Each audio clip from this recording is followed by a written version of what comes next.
What is up, guys? Welcome back to the West Nest podcast. I am flying solo tonight. Ian, my brother, is on. I tried to get him on, but he was going on a date with his awesome girlfriend, so he left me hanging. But no harm. It's all good.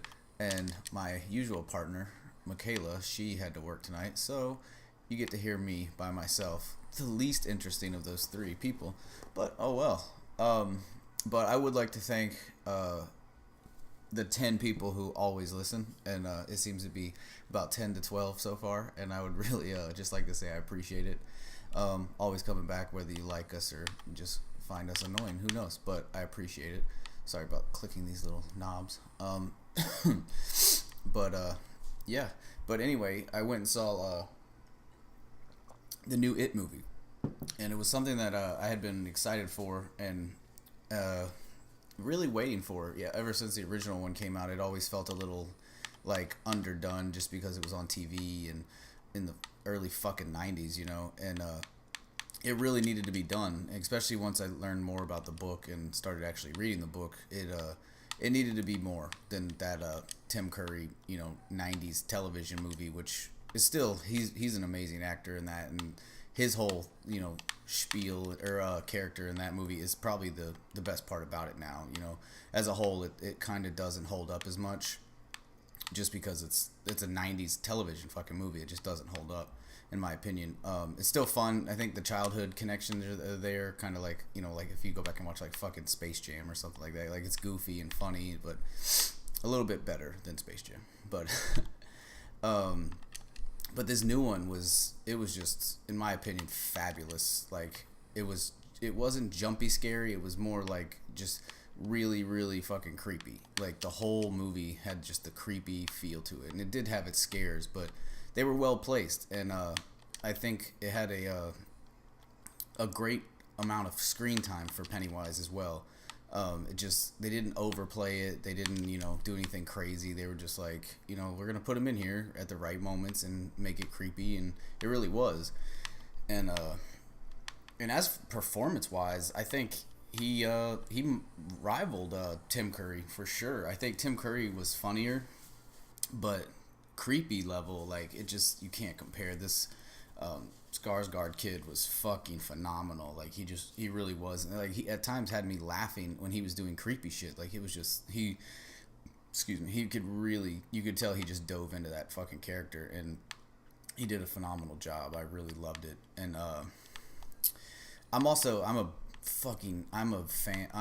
it's not a fan, sorry. I fucking hate kid actors. Like, I know they can only do so good, and they're, fucking usually like everything from like toddlers to, 9, 10, teenage years old, however old you want to say.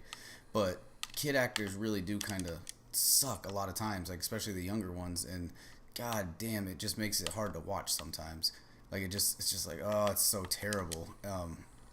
But I might get into that in a second. But anyway, it was like, their acting was amazing. Like, I really thought all the kids fit the part. They all did pretty good.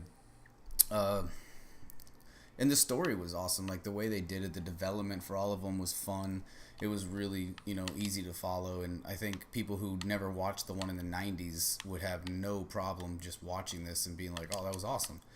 And I haven't heard anything about people being mad that the adult part wasn't in this one, because if you don't know, in the original, in the 90s one, it's basically a 2-part movie where you're watching them as kids, how they all experienced it, but you're also seeing them as adults, hearing that he's back, 30 years later. So you already know he comes back.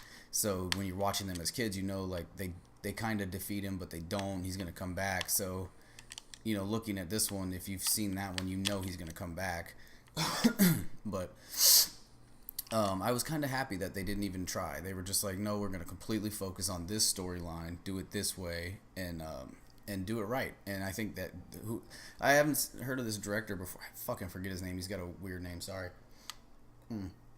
But he did a phenomenal job. He really did. I thought he was perfect. And I don't think I've seen any of his other films, but he did a really good job. And the casting was good. I think all the kids fit.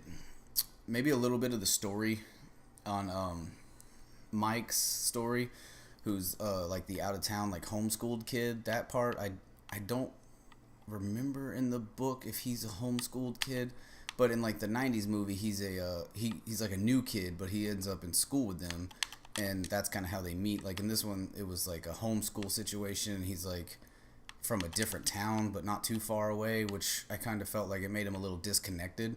But at the same time, he was going to be a new kid, so he was going to be disconnected a little bit anyway. And but he had one of the most traumatic experiences with the whole clown. I don't want to. It's a little still too fresh. I don't want to ruin it just in case you want to see it, because I highly recommend seeing it.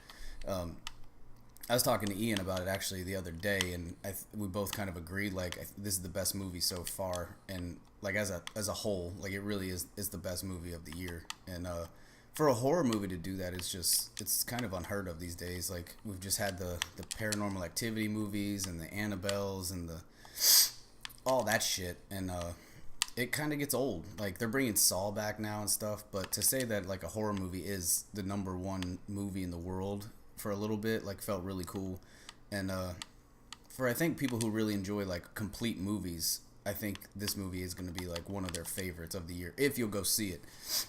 Now, if you listen to our last podcast, I did skip a week, and I feel like shit because of it, because I'm all about the continuing the trend for myself and doing it every week. But the last podcast we were talking, and Michaela said she was going to go see it with me, you know, my wife, and yeah, that didn't fucking happen. She goes, you know what, I don't want to see it. And I go, you know what, I don't want you to see it if you're not going to enjoy it. So I convinced other people to go, a couple of my other buddies, and told them I'd buy them beer if they went to see it, because they weren't too excited to see it either. Well, one of them wasn't. So I had to bribe somebody with beer to go see a horror movie with me. And it was really worth it. It was fun to go see with a few people, because I'm not afraid to say I was pretty chicken shit to go see. I didn't want to go see it by myself. Like going into a movie theater by yourself, period, is not the most fun thing in the world. So going to see a horror movie by yourself just feels like just super weird to me, and that wasn't going to happen. But also, I don't know who else follows it, but I stuck onto the train for the FX show The Strain for all 4 seasons. I hung around even after they changed the kid actor after the first season, and the kid they replaced like the main character's son with was fucking terrible. Like the worst kid actor I've ever seen.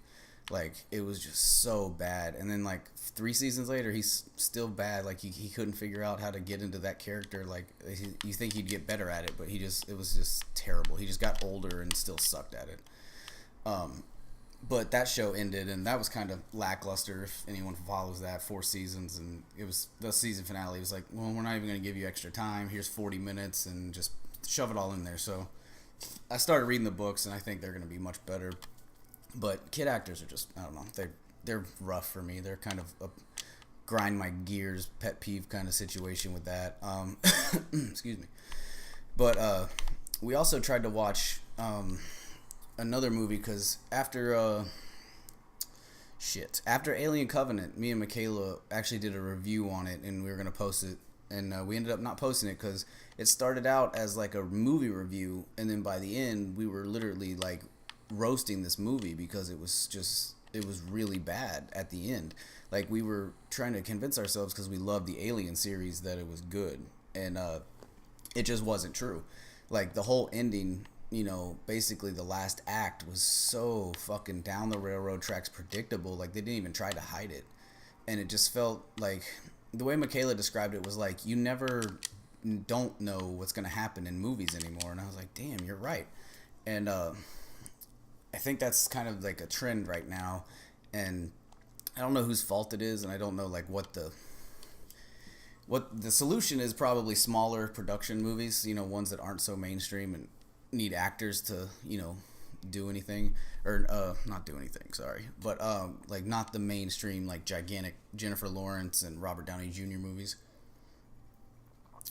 And because it's kind of fallen into this pattern of like, well, it's just typical, like here's the story, you're gonna kind of know what's gonna happen, whereas like you need more like Tarantino movies, you need more stuff like that, and instead of being lazy. And Ian actually sent me a snippet where Tarantino was saying he would love to direct a Star Trek movie, and hey, I'm open for anything he wants to adventure into. For me, I don't think the studio, whoever the fuck owns, excuse me, Star Trek would ever let that happen though, because I don't see him bending, you know, like JJ or like Joss Whedon or some of these people have for like studios. Like he's not gonna agree to anything other than being able to make the story he wants to make. And I don't know if they're gonna like what he wants to make. You know, like they could, I guess, if he was able to like tone it down and not necessarily do his style. But then it's like, what's the point of getting this badass car if we're gonna, you know, only drive it on this straight track kind of thing? You know, because in my opinion, no one does movies like him. Like I think everyone can agree with that. But it would definitely be interesting. I wouldn't turn it down. It's those kind of got better. It was like 1 was cool, and then fucking 2 was a little bit worse, and then 3 was a little bit worse. But I mean, if you're talking about a Tarantino Star Trek, I think you've got everyone's attention right off the bat. And now it's just, what are you going to let him do? Is it just going to be the same thing and he's just the one like picking the fucking angles? Or are you going to let him write the story? Are you going to like let him make a Tarantino actual movie and it be with Star Wars or Star Trek stuff? Which I think it needs to be the latter. It needs to be a Tarantino flick and let it have all of his, you know, flair to it to make it what it is. Or make it good, in my opinion. The other thing, we tried to watch, Ian's going to think I'm picking on him, but I'm not. But me and Michaela rented the other night fuck, I'm brain dead right now, sorry. Guardians of the Galaxy 2. And we couldn't watch it. Like, we really, like, we're like, you know, we haven't seen it, like, let's watch it. I'll say this, I'm diehard DC fan, and I'm not a fan of the Marvel universe, and it's very like playful, like punch, joke, repeat fucking formula that they have. But I really, really enjoyed Guardians of the Galaxy 1. That being said, the second one is a gigantic hunk of shit as far as we saw. We made it like 45 minutes in, and Michaela's like, this is fucking stupid. And I was like, I completely agree. Like, it was just so over the top, and like, just, it's like that Marvel style. It's getting worse. It's getting worse and worse, and they're going away from anything that's not the, you know, the joke and this and that and over the top, just going so hard for it when there's not really any substance there. Like, they were literally like, let's pan to this guy and he's just gonna scream laughing. Like, it felt so damn childish and stupid. Like, she was just like, you know, I know we've rented this, but you just want to watch something else? And I was like, fuck yeah. I was like, this is just dumb. Like, it was very hard to get into. And it sucked because the first one was good, but it felt like the Avengers situation. The first one was cool. Second one, they were like, all right, let's repeat it.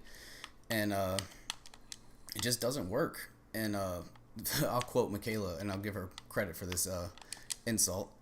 She goes, you can't just throw fucking 80s music into something and make it good. And I completely agree, because that first one had an amazing soundtrack. And from what I could tell, the second one was going to have a pretty cool soundtrack. But you can't just put 80s music behind a fucking mini tree and a guy who's like supposed to be a psycho, but he's laughing. And but I don't know. It's just their whole universe. Like, you have people from Earth, you have people from different galaxies, different planets. They're all from different places, yet they all have the same personality. They all have this like you would think like a guy who's a god from a different planet of like thunder or lightning, whatever the fuck he is. Like, you would think he wouldn't be that jokey, but their whole universe is based around this campiness of like a World War II veteran, like in Captain America, who's, you know, punch you in the face and then look past the camera and make a little joke. Okay, well, he does it. So does Iron Man. So does literally their entire roster, except for what, 2 people, you know, maybe, that don't do that. And I just look at it as like one giant character. Rather, like it needs to, they don't have their own thing. It's just all different uniforms making the same style joke, same punch this, joke that kind of thing. And I think that's my biggest problem with that universe. But I mean, it is what it is. I get that, they're Disney now, and like I think they're just gonna keep pumping movies. But I kind of worry that the now that Star Wars is down that same underneath that same flag, in a big sense of the word, that they're gonna go down that same path because they've got a lot of movies lined up, and that's cool, but not if you're not gonna fucking do it right. Not if you're gonna actually care and not put out, Ninja Turtle Transformer movies, because to me the Marvel movies are just a notch above like Fast and the Furious and Ninja Turtle movies. Like it's dangerously close. Like if they don't do some good shit in the future, that's all it is another Ninja Turtles universe. And the last Ninja Turtles movie was horrendous. But with Star Wars, you have the history, and from the 80s and all these, really good movies. And Force Awakens was pretty good. A good launching pad for like a new set of characters and new storyline and a continuation of the storyline as well. But then they did the Rogue One thing, which was the first like spin-off style movie, and that movie just was not that good. I think, people got a little crazy with that movie and were calling it, the best action movie in 10 years and all this other shit. And that movie just was not that good to me. Like, I thought they were very lazily done. It was, poor character development, didn't really care about any of them. And they just kind of shoved the plot into the movie and we're like, yeah, we're going to blow this up, but there's going to be a lot of plot holes, and hey, we're going to throw a little love story in there too. Hope you like it. And then we'll have a funny droid, and that's about it. So I hope that's what worries me, is that, they're going to end up being what I don't like about Marvel. They're going to end up being the jokes and the punches and the punch joke, repeat, formula, because it's under that same big flag. And I just really hope that's not where that goes. Because Star Wars is special, it's been around for so long, and it's had really good movies, and, I don't want it to fall into that same path and just be repetitive and just stretch it out for as long as you can, make as much money as you can. Just, I'm all about like, hey, how about you only have 3 movies, but you can, finish the damn story. Don't just keep writing it out and just making movies to make the movies. Like, you gotta give a shit. And not saying that the Marvel people don't give a shit. I think they are trying. But I think to an extent too, it's like, how many times can you put like the same 6 people in front of a screen or in front of a camera, and that be interesting? When you kind of know what's going to happen, you keep them all around, people are dying but not really. Like, you gotta have a wrap-up point. I think that's kind of what they're missing. And I mean, look, they did the same thing with the pirate movies. They're just like, let's just do one every couple of years. And yeah, I don't know, you just can't do that. But anyway, but I think I'm done ranting at you guys for a little while. I appreciate anybody who stuck around through that. Sorry if I got a little crazy. I would give, so I'm going to jump back to the beginning, sorry. I will say that I give it an A+. I really do. I would say highly go see it. Even if you don't like horror movies, like, it'll be a little scary for you, but it's not crazy. So I give it an A+. I would say 100% go see it in theaters. Like, I thoroughly enjoyed it being on the big screen. It was really fun to watch in the theater with some, a drink and some popcorn and a friend or two. It was really worth the whole experience. And yeah, I give it a big A+. And I'm not affiliated with anybody. I'm not saying that like where to go to do this or anything, but the hurricanes have really fucked up South Florida and Puerto Rico now really bad. We've got family down south, and but I feel like if we can all do our part, it would actually be pretty helpful to down south and over there, because those linemen are doing what they can, and some people are being pretty fucking ungrateful. And I don't know if you. Well, I guess I've never really said. I don't know if we've said it or not, but we're Florida. You know, born here, lived here forever, and we're in the northern part, so we're fine. But we had family without power, and now we've got family in Puerto Rico as well that won't have power for months and months. So just I don't know. I don't know what I'm trying to say. I'm just getting ranty as shit. But count your blessings and just live to live. Fucking everyone, every day's a blessing, I guess. And I'm not even religious. I'm just saying. But I appreciate all this, any support, any viewers, any listeners. Give us a like, a subscribe, a comment, whatever you want. And hope you enjoyed. And you can even let me know if I was fucking annoying. I'll be okay with it. But you guys all have a good one. Talk to you later.